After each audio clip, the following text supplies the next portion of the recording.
creative living, utilizing today's technology with the best of the past to bring you innovative ideas and up-to-date information for creative lifestyles in today's active world. With your host, Sheryl Bordon. Barbara, thank you so much for being here today. When I watched your videos on various wall techniques, painting techniques, I thought you probably have a different wall in your home done in every technique, because I know it inspired me to want to try out some of these different techniques. But the part I liked best was it was easy. When I've seen these faux finishes on walls or in magazines, I thought, oh, that'd probably be beyond my capability. But you make it really easy. Because it is easy. Good. You know, I think people sometimes make things a little too complicated, and it doesn't have to be that way. Yeah. And I've heard of the sponge painting, and I mean, you really would think anybody could do it, dip a sponge in paint and paint. But what we're going to talk about today is what you call a geometric pattern. Right. So it's a way to sort of enhance the sponge painted background so that you have a little more definite designs in it. Is that kind of why you came up with this? It's just make it for a very unique wall. And especially for someone who doesn't do a lot of artistic things, they really feel pretty darn creative when they do this. And it's easy. Okay, well, let's start. Now, you talk about needing 3 colors of paint, and this is the, let's see, no, this one is the background color. So you start out with whatever your background color is, and then you want a lighter and a darker to work with. That's the best way to do it. And you're also going to want to mask out your base molding if you do have that in your room, like I'm doing right here. So that you can kind of protect it, otherwise it may turn out to be green too. Yeah, we always have to mask out the door frames, windows, and moldings first. And then, okay, for this example, I'm going to use 3 colors, and we've got the base coat, and then I'm going to choose a tone that's darker. And these are just basic sea sponges. I believe that's what they're called, right? Yeah, they're sea sponges.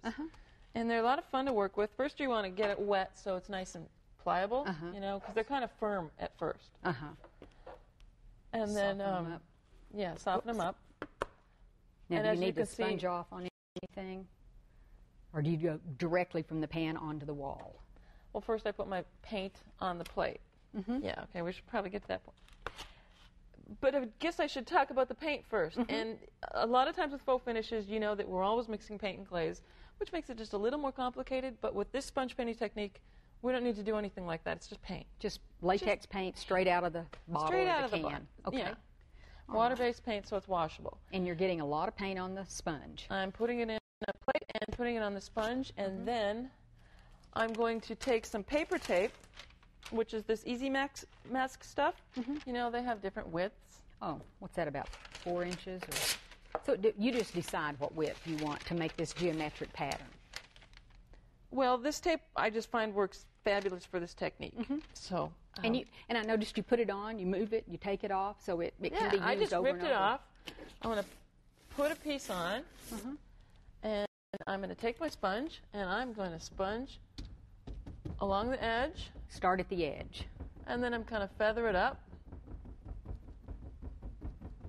Now, and you're going to say, well, Barbara, I can't lay that on and make a straight I can do edge. that part. Yes, you can. Great. It's not Good that job. difficult. And even if you did make a mistake, I'm going to show you what happens. Okay, so then you can line it up. And if you have a wall, your edge of your wall, it's easy to line up. But just in case you're in the middle of the room and you did make it crooked, I'm just going to get to the stuff that people are afraid of and get it out of the way. Okay, so then they go ahead and they make their line. And they're up on a ladder, so they don't really know that it's too crooked. Yeah, because sometimes it is hard to see. Oh, no. Yeah. Well, it's not a problem.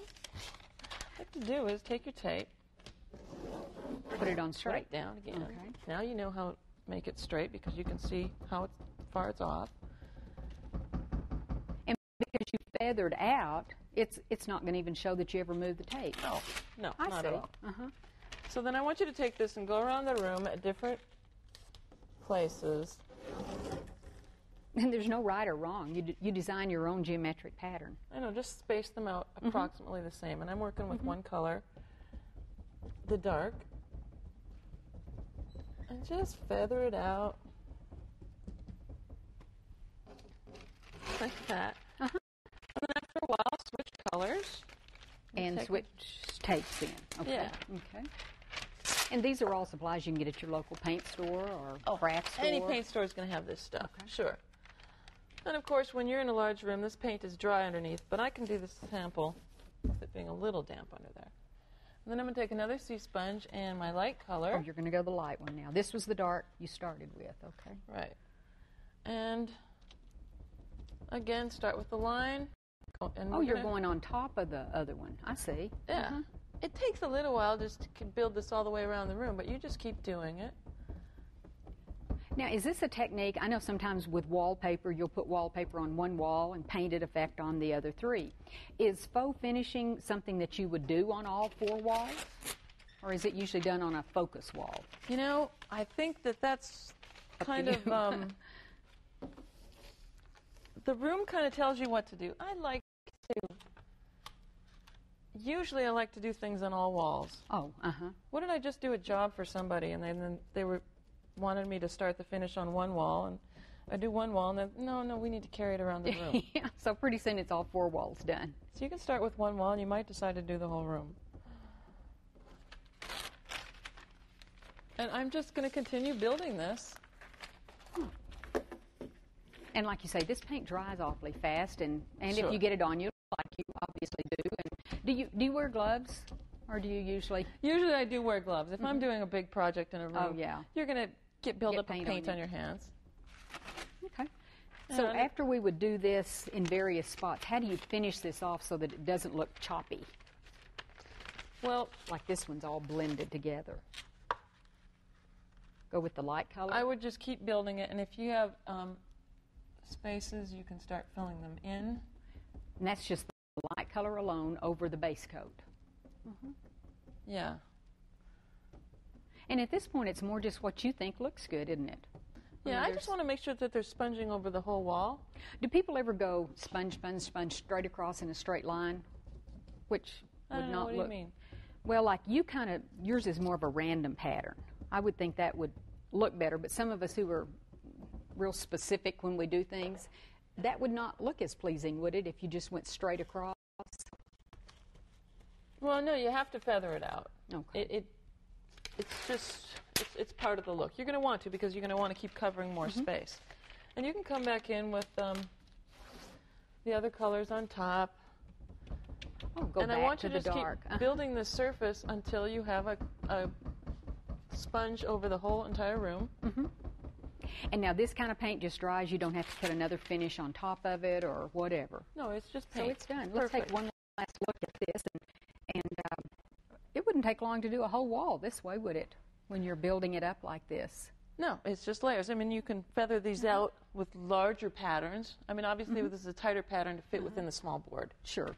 Well, Barbara, thank you. Like I say, you make it so easy, any of us can do it. So we'll have to try this at home. Yes. Thank you. You bet.